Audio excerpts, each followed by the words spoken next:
Hello student, एक बार फिर से आपका स्वागत है आपके अपने जो स्मार्ट स्टडी क्लासेस में। हाँ, तो हमारी इंग्लिश प्रोज की क्लास चल रही थी जिसमें चला था आपका chapter 5 the heritage of India. कौन सा? द हेरिटेज ऑफ इंडिया, जिसके राइटर हैं आपके ए.एल. वाज़म। ये आपका लास्ट चैप्टर है। इसके बाद आपकी प्रोज बुक फिनिश हो जाएगी और इसके बाद फिर आपकी दूसरी बुक स्टार्ट हो जाएगी। कल की वीडियो में मैंने आपको बताया था शॉर्ट क्वेश्चन के बारे में। किसके बारे में? शॉर्ट क्वेश्चन के, जिसके हमने आपको 4 शॉर्ट क्वेश्चन कराए थे और कहा था कि इसके 4 शॉर्ट क्वेश्चन और रह गए हैं, इसलिए दोनों वीडियो के माध्यम से आपके ये शॉर्ट क्वेश्चन फिनिश हो जाएंगे। तो हमने 4 क्वेश्चन उस वीडियो में दिए थे आपको और 4 क्वेश्चन हम इस वीडियो में प्रोवाइड करेंगे। आज की वीडियो के लिए बहुत ही महत्वपूर्ण होने वाली है, क्योंकि इसमें बहुत ही इम्पोर्टेंट क्वेश्चन हमने रखे हैं। हो सकता है कि एग्ज़ाम में आपको उसमें से एक क्वेश्चन ज़रूर मिले, इसलिए इन क्वेश्चनों को आप बहुत ही अच्छी तरह समझोगे। और हमने इन क्वेश्चनों को बहुत ही इजी लैंग्वेज में लिखा है। जो भी इनके आंसर हैं उन्हें बहुत ही सरल भाषा में लिखा है, ताकि आपकी समझ में आसानी से आ सकें। तो पूरी तरह से आपके 8 क्वेश्चन हो जाएंगे, जिनमें से आपको एक क्वेश्चन 100% मिलेगा। और ये चैप्टर बहुत ही इम्पोर्टेंट है, क्योंकि ये चैप्टर देश से संबंधित है। किससे? देश से। मतलब कि इसमें देश के बारे में बहुत कुछ बताया गया है। भारत की जो धरोहर है, सभ्यता है, संस्कृति है, ये सब इस चैप्टर में बताया गया है। इसलिए चैप्टर बहुत ही महत्वपूर्ण है। इसलिए इस चैप्टर को आप बहुत ही अच्छी तरह से लर्न करोगे। इसके बाद आपका एक क्वेश्चन और रह जाता है वोकैबुलरी का, जिसके बाद ये आपका चैप्टर फिनिश और इसी के साथ आपकी बुक भी फिनिश हो जाएगी। तो चलते हैं समय न वेस्ट करते हुए अपने टॉपिक की ओर। Class 12th English, chapter 5 the heritage of India, मतलब कि भारत की धरोहर। राइटर है इसके ए.एल. वाज़म। हमने आपको बताया था ये 2 बातें आपको बहुत अच्छी तरह से याद रखनी है। किसका नाम? चैप्टर का नाम और राइटर का नाम, क्योंकि इसके ऊपर हमारा एक क्वेश्चन डिपेंड होता है। जब हम एक्सप्लेनेशन करते हैं, तो जब रेफरेंस लिखते हैं उस समय ये 2 बातें लिखी जाती हैं और इसके बेस पर ही हमारा कॉन्टेक्स्ट और एक्सप्लेनेशन भी निर्भर होता है। यदि आपका रेफरेंस सही होता है तो आपकी वो दोनों चीज़ें सही मान ली जाती हैं, भले ही उनमें कुछ मिस्टेक्स हों। इसीलिए आप चैप्टर का नाम और राइटर का नाम बहुत ही अच्छी तरह से याद करोगे। तो इंग्लिश प्रोज की वीडियो प्रोवाइड कर रहे हैं आपको हम। शॉर्ट आंसर टाइप क्वेश्चन क्या चल रहा है? आपके शॉर्ट क्वेश्चन चल रहे हैं। 4 क्वेश्चन हमने आपको पिछली वीडियो प्रोवाइड किए थे, जिनको आपने देख लिया होगा। 4 क्वेश्चन हम इसमें प्रोवाइड कर रहे हैं आपके। इस तरह से आपके टोटल 8 क्वेश्चन हो जाएंगे और आपके क्वेश्चन कंप्लीट हो जाएंगे, जिनमें से आपको एक क्वेश्चन बहुत ही आसानी से मिल जाएगा। तो 4 क्वेश्चन उसमें कंप्लीट हो चुके थे, उसको हमने पार्ट फर्स्ट दिया था और ये पार्ट आपका सेकंड है। तो क्वेश्चन नंबर 5 कौन सा है? Question number 5, how will Hindu civilisation, how माने कैसे या किस तरह से, विल हिंदू सिविलाइजेशन मतलब कि हिंदू सभ्यता, रिटेन माने कायम रहेगी, इट्स कंटिन्यूटी अपनी निरंतरता, मतलब उसकी जो निरंतरता है उसको कैसे कायम रहेगी, मतलब जो उसका लगातार जोपन है वो कैसे कायम रहेगा। किसका? हिंदू सिविलाइजेशन मतलब कि हिंदू सभ्यता का। तो वो कैसे रहेगा देखते हैं। हम आपको बता चुके हैं कि जो आंसर क्वेश्चन में से बनाए जाते हैं वो आंसर बहुत ही अच्छे आंसर माने जाते हैं और उन आंसर पर पूरे मार्क्स मिलते हैं। जैसा कि क्वेश्चन हम अपनी तरफ से बना के लिखते हैं उसमें मार्क्स पूरे के पूरे मिलते हैं। तो हमने ये आंसर उसी तरह से लिखा है ताकि आपको मार्क्स पूरे के पूरे मिलें। तो कहाँ से लेंगे? क्वेश्चन में से देखो, आप हिंदू से लेंगे, हिंदू सिविलाइजेशन, ये बिल उठा के इधर पहुँच जाएगा। इस तरह से अपने आप बता चुके हैं। अगर यहाँ डेड होता तो सेकंड फॉर्म हो जाता, डू डज हो तो एस लगा देते हैं। इसी तरह से अगर कोई अदर आपकी एच भी होती है तो वो उठ के सब्जेक्ट के बाद पहुंच जाती है, जैसा कि इसमें हमने बिल को पहुंचाया है। तो देखते हैं, देखिए, हिंदू सिविलाइजेशन मतलब कि जो हिंदू सभ्यता है विल रिटेन कायम रखेगी, इट्स कंटिन्यूटी अपनी निरंतरता को कायम रखेगी। कैसे रखेगी? Through the teaching of Bhagavad Gita. किसके? भगवत गीता के उपदेशों द्वारा। किसके? भगवत गीता के उपदेशों द्वारा कायम रहेगी। द उपनिषद, उपनिषदों के द्वारा कायम रहेगी। महाभारत, महाभारत के द्वारा कायम रहेगी। और आपकी रामायण, और रामायण के द्वारा कायम रहेगी। तो हमारे यहाँ की जो हिंदू सभ्यता है वो किसके द्वारा कायम रहेगी? ये आपको 4 नाम याद रखने हैं, जैसे कि भगवत गीता,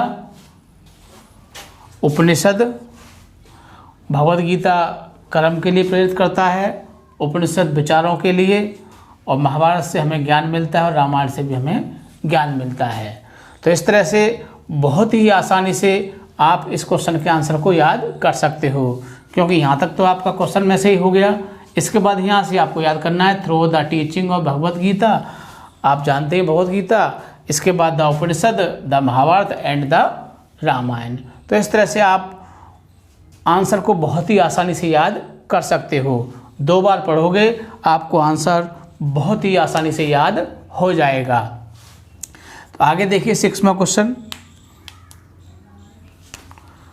वाट is the contribution? What means क्या, इज माने है, द कंट्रीब्यूशन माने योगदान। क्या योगदान है? ऑफ गांधी जी, गांधी जी का, गांधी जी का क्या योगदान है? टू हिंदू कल्चर, हिंदू संस्कृति के लिए, मतलब कि हिंदू संस्कृति के लिए गांधी जी का क्या योगदान है। वाट मीन्स क्या, इज माने है, द कंट्रीब्यूशन माने योगदान, ऑफ गांधी जी माने गांधी जी का, टू हिंदू कल्चर, हिंदू सभ्यता के लिए, हिंदू संस्कृति के लिए गांधी जी का क्या योगदान है। तो there are great contribution of Gandhi ji. Gandhi ji का बहुत ज़्यादा योगदान है टू हिंदू कल्चर, किसके लिए? हिंदू संस्कृति के लिए। डेट की, जैसे he gave it's a new life, जैसे कि मानो उन्होंने इसके लिए एक नया जीवन दे दिया हो। किसके लिए? हिंदू संस्कृति के लिए गांधी जी ने ऐसा मानो कि नया जीवन दे दिया हो। तो उनका हिंदू सभ्यता के लिए बहुत ही ज़्यादा योगदान है। हमने आपको समरी बताई थी, बहुत कुछ उन्होंने कहा और किया समाज सेवा के लिए, समाज सुधार के लिए। तो इस तरह से ये आपका 6वां क्वेश्चन आपकी समझ में आ गया होगा। हमने बहुत ही उन्हीं वर्डों को लिया है जो बहुत ज़्यादा ज़रूरी हैं, बहुत ही इजी लैंग्वेज में लिखा है। आगे देखिए 7 नंबर पर, what do Bhagavad Gita, what do Bhagavad Gita, Bhagavad Gita क्या करती है? एंड उपनिषद, और उपनिषद, भगवद गीता और उपनिषद क्या करते हैं? Do according to A L. Basham, A L. Basham के अनुसार भगवद गीता और उपनिषद क्या करते हैं? तो क्या करते हैं, यहीं से लेंगे अकॉर्डिंग से, क्वेश्चन में से लिया है मैटर। तो according to A L. Basham, A L. Basham के अनुसार the Bhagavad Gita will keep on inspiring the man of action. जो भगवद गीता होती है विल कीप ऑन इंस्पायरिंग, प्रेरणा देगी किसके लिए? मैन, व्यक्ति के लिए, मनुष्य के लिए।